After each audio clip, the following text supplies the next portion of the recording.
جی السلام علیکم، امید ہے کہ آپ سب لوگ خیریت سے ہوں گے۔ انقلاب کا اعلان کرتا ہوں اور اب گولی کا جواب گولی سے دیا جائے گا، یہ کہنا ہے علی امین گنڈا پور صاحب کا۔ یہ سامنے آپ دیکھ سکتے ہیں، میڈیا بھی اس کو رپورٹ کر رہا ہے۔ بیرسٹر سیف جو ترجمان ہیں خیبر پختونخوا حکومت کے، انہوں نے بھی یہ بیان دیا کہ گزشتہ روز پنجاب کی پولیس نے ہمارے کارکنان کو، متعدد کارکنان کو گولیاں ماری، ربر کی گولیاں ماری، کافی ہمارے کارکنان زخمی ہوئے، اور اسی کے جواب میں اب علی امین گنڈا پور صاحب کہہ رہے ہیں کہ جی بس بہت ہو گیا، ہم آتے ہیں، ہمارے اوپر شل برسائے جاتے ہیں، گولیاں چلائی جاتی ہیں، اب ایسا نہیں ہوگا، انقلاب کا اعلان کرتا ہوں۔ اور انہوں نے یہ بھی کہا کہ جتنے بھی قبائل ہیں خیبر پختونخوا میں ایک بڑا جرگہ بلایا جائے۔ پہلے بھی اس طرح کی خبریں آ رہی تھی کہ اکتوبر کے مہینے میں یا نومبر کے مہینے میں کوئی بڑا جرگہ وہاں پہ ہو سکتا ہے۔ اب علی امین گنڈا پور صاحب نے اس کے حوالے سے ایک واضح پیغام دیا۔ میں تھوڑا سا خبر آپ کو پڑھ کے بھی سنا دیتا ہوں۔ علی امین صاحب کی ویڈیو بھی سوشل میڈیا کے اوپر موجود ہے۔ علی امین صاحب نے کہا کہ جناب ہم پر ظلم کیا گیا، چادر اور چار دیواری کو پامال کیا گیا، لیکن ہم نے ملک کے لیے اف تک نہیں کی۔ احتجاج میں ہم پر گولیاں برسائی گئیں، شل مارے گئے، لاٹھیاں برسائی گئیں۔ انہوں نے کہا کہ ہر 3 کلومیٹر پر پنجاب پولیس شل اور گولیاں مارتے رہے، ہمارے 3 کارکنان کو گولیاں لگیں اور 50 سے زیادہ لوگ کارکن جو ان کے کارکن ہیں وہ شل لگنے سے زخمی ہوئے۔ پنجاب پولیس ہمارے ہتھے چڑھے لیکن ہم نے انہیں ریسکیو کیا۔ علی امین گنڈا پور نے کہا کہ اب اصلاح کے لیے میرا آخری پیغام ہے، کہ یہ میرا آخری پیغام ہے، اور تمام اداروں کو یہ پیغام دے رہا ہوں کہ عوام کی آواز نہیں سن سکتے یا ان کی رائے کا آپ احترام نہیں کر سکتے تو پھر آپ ایک طرف ہو جائیں۔ عوام کا فیصلہ عوام کو کرنے دیں، سیاسی فیصلے سیاسی لوگوں کو کرنے دیں، بیچ میں نہ آئیں۔ وزیر اعلیٰ کا کہنا تھا کہ اب کوئی گولی چلائے گا تو وہ آگے سے گولی کھائے گا، ہم ایک شل اور ایک جو ہے وہ لاٹھی کے جواب میں 10 آگے سے جناب اس کا شل بھی چلائیں گے اور لاٹھیاں بھی ماریں گے اور گولیاں بھی جناب آگے سے، اگر ہمیں گولیاں ماری جاتی ہیں تو ہم بھی آگے سے گولیاں چلائیں گے۔ اور اینی وے انہوں نے ایک قبائلی جرگہ بلانے کا بھی اعلان کیا ہے۔ دیکھتے ہیں کہ یہ چیزیں آگے کس طرف جاتی ہیں۔ علی امین صاحب کے حوالے سے میں دیکھ رہا تھا، ایک دانشور جو ہیں وہ ٹی وی پہ بھی آتے ہیں، پر انہوں نے ٹویٹر کے اوپر ٹویٹ کی ہوئی تھی اور ایک دہشت گرد تنظیم ہے افریقہ کی، اس کے ساتھ موازنہ کیا ہوا تھا کہ جناب وہ روز کیاس پھیلاتے ہیں، وہ آتے ہیں، وہ یہ کرتے ہیں، وہ کرتے ہیں۔ آئی ڈونٹ نو، یہ وہ سارے لوگ جب یہ عمران خان صاحب کی حکومت تھی تو یہ ایسی جمہوریت کی باتیں کرتے تھے اور ایسے ہائی بریڈ نظام کے حوالے سے باتیں کرتے تھے۔ بلکہ ان میں سے ایک صاحب کو تو میں دیکھ رہا تھا، وہ بھی میڈیا پہ بھی آتے ہیں، لکھتے لکھتے بھی ہیں، تو وہ ماضی میں بھی جناب پیپلز پارٹی کی حکومت میں اہم ذمہ داریاں بھی چپ کر کے نبھاتے رہے۔ اور اس دفعہ ہم دیکھ رہا تھا کہ شہباز شریف صاحب کے ساتھ امریکہ سے جو ویڈیو آئی ہے وہاں پہ بھی وہ بیٹھے ہوئے تھے۔ تو یہ سارے وہ لوگ تھے جن کو اعتراض تھا کہ عمران خان صاحب کی حکومت جو ہے وہ ہائی بریڈ نظام کے تحت بنی ہوئی ہے۔ اب یہ جس طرح میں نے عرض کیا کہ وہ دانشور کہہ رہے تھے کہ جی علی امین جو ہے وہ یہ دہشت گردانہ کاروائیاں ہیں، وہ کیاس پھیلاتا ہے، یا تو ان کو ڈیموکریسی کا پتہ نہیں ہے یا پھر جو ہے یہ بدنیتی پہ ایسا کرتے ہیں۔ میرا نہیں خیال کہ بدنیتی ہوگی، یقیناً شاید کوئی ان کو کوئی غلط فہمی ہوگی، ایسی وجہ ہوگی، اس لیے کہ ڈیموکریسی تو پوری دنیا میں آپ کا بیسک جو رائٹ ہوتا ہے وہ آپ احتجاج کرتے ہیں۔ اب کل ایک اور جو ہے حکومتی شخصیت فرما رہی تھی کہ جی لندن میں 8 بجے کا ٹائم ہوتا ہے تو 8 بجے احتجاج ختم ہو جاتا ہے، لندن میں جتنا ٹائم ملتا ہے اس کے مطابق وہ احتجاج ہوتا ہے۔ کیا آپ کو پتا ہے کہ لندن میں فلسطین کے معاملے کے اوپر سب سے زیادہ احتجاج ہوئے، سب سے بڑے جلوس نکلے، یہاں تک کہ وہاں کی جو وزیر داخلہ تھی اس وقت کی، انہوں نے پولیس کو کہا کہ اس احتجاج کو روکیں، یہ کیا ہے ہر ویکینڈ پہ اتنی بڑی ریلی نکل آتی ہے۔ تو پولیس چیف نے کہا کہ ہماری ذمہ داری لوگوں کے ڈیموکریٹک رائٹس کو پروٹیکٹ کرنا ہے، نہ کہ ان کو سلب کرنا ہے، اور یہ حکومت ہمیں نہیں بتا سکتی کہ لوگوں کے ڈیموکریٹک رائٹس کیا ہیں، وہ ہمارے جو ہے وہ آئین قانون جو ہے وہ بتاتا ہے کہ کیا رائٹس ہیں۔ تو اینی وے وہاں پہ وہ احتجاج ہوتا رہا، ساری چیزیں اسی طرح چلتی رہی۔ ایشو یہ ہے کہ وہاں پہ اگر احتجاج ہوتا ہے، اتنی بڑی ریلی نکلتی ہے، لاکھوں لوگ باہر نکلتے ہیں، وہ جلسہ جلوس کر کے ریلی پورے سینٹرل لندن میں گھوم کے واپس چلی جاتی ہے یا کسی بھی اور ملک میں، اس کی وجہ کیا ہے؟ اس کی وجہ یہ ہے کہ راستے میں کہیں پولیس نے کنٹینر نہیں لگائے ہوتے، اس سے ایک دن پہلے لوگوں کے گھروں پہ چھاپے پڑنے نہیں شروع ہو جاتے، اس ریلی کے نتیجے میں لوگوں کے اوپر دہشت گردی کے مقدمے ہونا شروع نہیں ہو جاتے، دفعہ 144 نافذ نہیں ہو جاتی۔ مسئلہ یہ ہے کہ جب آپ اس طرح کے حالات پیدا کر دیں گے کہ آپ پورے شہر کو کنٹینر لگا کے بلاک کر دیں، آپ شیل مارنا شروع کر دیں، آپ لوگوں کے گھروں پہ چھاپے مارنا شروع کر دیں، تو یہ پھر بنیاد اس سارے نقش امن کی کون رکھتا ہے؟ اس طرح کی حرکتیں رکھتی ہیں۔ اگر ایک احتجاج کی کال دی جا رہی ہے کہ جی لیاقت باغ میں احتجاج ہوگا تو اس سے کون سی قیامت آ جائے گی، لوگ آئیں اور احتجاج کریں۔ آپ جب پورے شہر کو سیل کر دیتے ہیں، آپ جو ہے وہ لوگوں کو روکتے ہیں، لوگوں کو گرفتار کرتے ہیں، تو اس سے یہ سارا ماحول خراب ہوتا ہے۔ تو اس کے اوپر کسی بھی میرے پیارے دانشور نے اس طرح بات نہیں کی کہ جناب یہ کیا کون سا طریقہ ہے، یہ کون سی جمہوریت ہے کہ جناب آپ کنٹینر لگا کے پورا شہر بلاک کر دیں۔ آپ آنے دیں، خیبر پختونخوا کا وزیر اعلیٰ آ رہا ہے، خدا نہ خواستہ کوئی دشمن ملک سے کوئی بندہ تو نہیں آ رہا، وہ آئے احتجاج کریں، ان کو ایکسپوز کریں۔ اگر آپ سمجھتے ہیں کہ ان کے بندے کم ہیں تو وہ احتجاج کر کے واپس چلے جائیں گے۔ پر اینی وے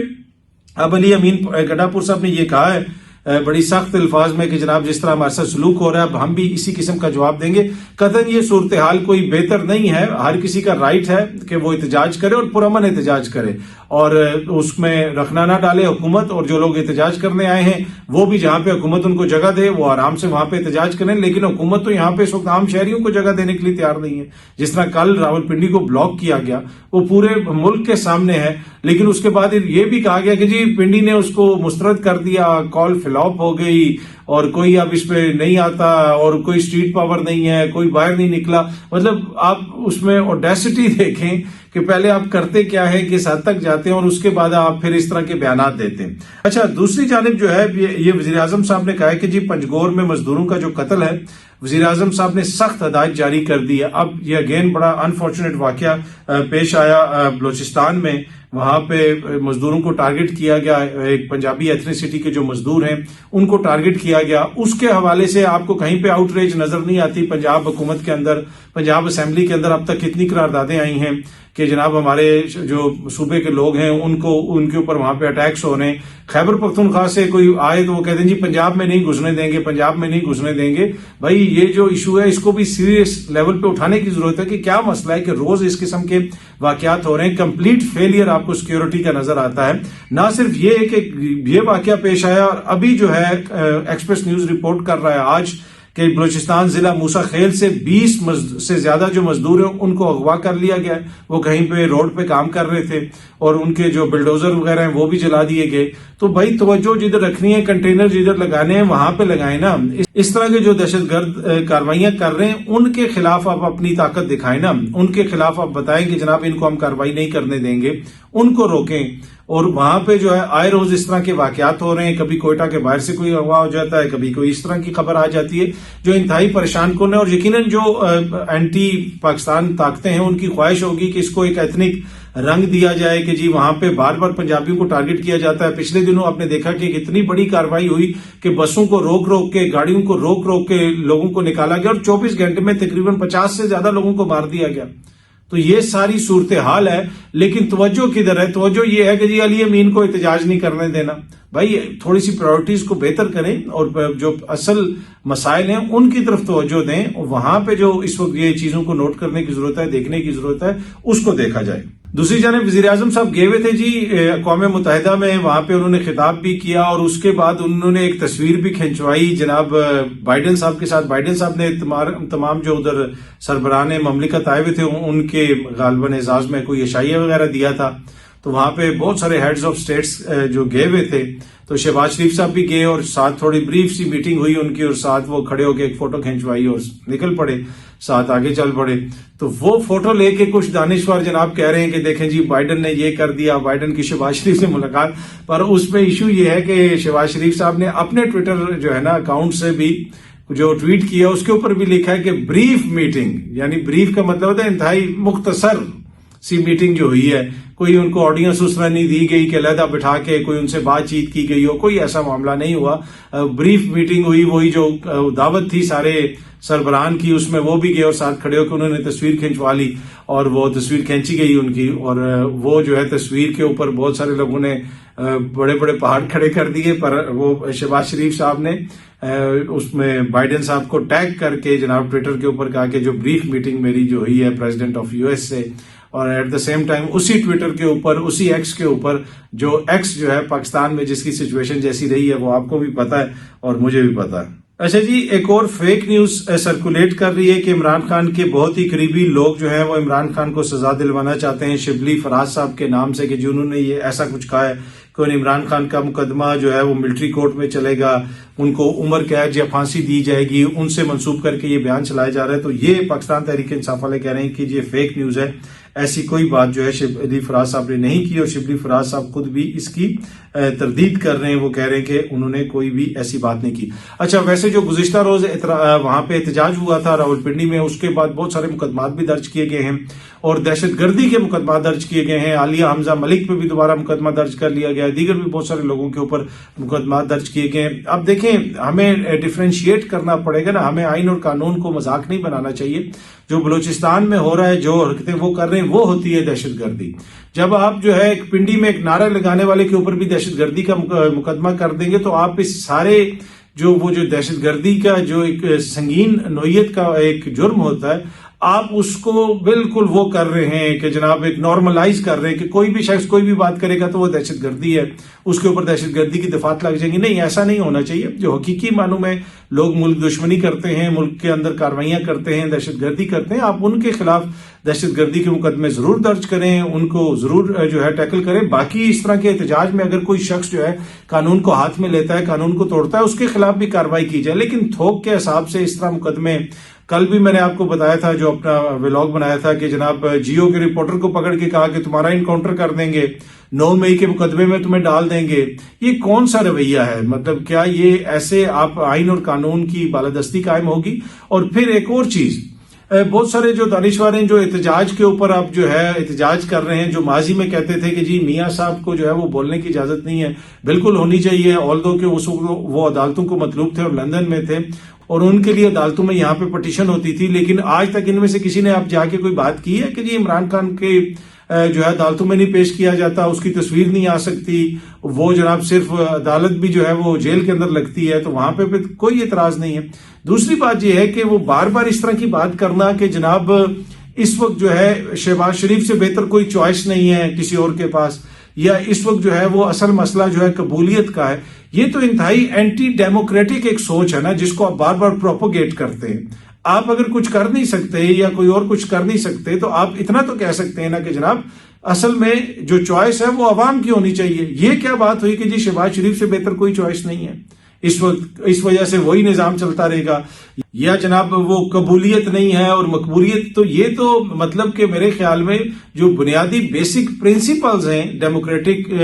نارمز کے، یا ڈیموکریٹک سوچ کے، یا بیسک نارمز ہیں جو سیولائزیشن کے، آپ تو اس کی نفی کرتے ہیں۔ آپ جناب یہ بار بار کس لیے کہتے ہیں کہ جناب اس سے بہتر کوئی چوائس نہیں ہے، یا وہ اس کی قبولیت نہیں ہے، تو یہ وہ ہوگا وہ ہوگا؟ آپ بنیادی سی بات کریں، جو ایک بات ہے کہ ملک کا آئین کیا کہتا ہے، ملک کا قانون کیا کہتا ہے، ڈیموکریسی کیا کہتی ہے، جمہوری سوچ کیا کہتی ہے۔ اور یہی جمہوری سوچ جو ہے ماضی میں آپ لوگ تو بڑا کھل کے کہتے ہوتے تھے، بہت سارے ہمارے سینئر دوست کے عمران خان جناب ہائی بریڈ ہے اور وہ ایسا نظام نہیں ہونا چاہیے، اس وقت تو نہیں وہ کہتے تھے کہ جناب اس سے بہتر کوئی چوائس نہیں، اس لیے کہ کسی اور کی قبولیت نہیں۔ کبھی آپ نے سنا تھا کہ جی نواز شریف کی قبولیت نہیں ہے؟ اس وقت تو کہتے تھے کہ ڈیموکریسی یہ نہیں کہتی ہے، ڈیموکریسی کے تقاضے تو یہ ہیں، جمہوریت کا تقاضا تو یہ ہے، آئین کا تقاضا تو یہ ہے۔ اس وقت تو یہ باتیں ہوتی تھیں۔ تو مسئلہ یہ ہے کہ پھر ڈیموکریسی کی جنگ تو نہیں تھی، جنگ تو یہ تھی کہ ہماری مرضی کا بندہ آ جائے، تو وہ اصل مسئلہ تھا۔ نہ ڈیموکریسی کا ایشو تھا، نہ آئین کا ایشو تھا، نہ ہائی بریڈ نظام کا ایشو تھا۔ اسی طرح بہت سارے لوگ جو کہہ رہے ہیں کہ جناب جن کو شہباز شریف صاحب پہ اعتراض ہے، اور یا پھر جن کو اس چیز کے اوپر اعتراض ہے کہ جناب یہ قبولیت کی بات کیوں ہوتی ہے، اور کل جو ہی عمران خان صاحب آ جائیں تو وہ کہیں کہ، اور وہ اسی طرح سارا نظام چلتا رہے، اور وہ کہیں کہ نہیں جی اب عمران خان جو کر رہا ہے وہ ٹھیک ہے، اب عمران خان سے بہتر کوئی چوائس نہیں کیونکہ جو ہے بلاول کی قبولیت نہیں ہے، تو وہ بھی غلط ہوگا۔ تو بیسک جو چیز ہے اس کے اوپر انسان کو کم از کم منیمم سٹینڈرڈ تو انسان برقرار رکھے نا اپنا، اور وہ منیمم سٹینڈرڈ یہ ہے کہ جس کی بھی حکومت ہو، چاہے میاں صاحب کی ہو، عمران خان صاحب کی ہو، وہ جناب زرداری صاحب کی ہو، وہ عوام کے ووٹوں سے آئے۔ مطلب اس میں اب کسی کی قبولیت کا ہونا یا نہ ہونا کہاں سے اہمیت اختیار کر گیا؟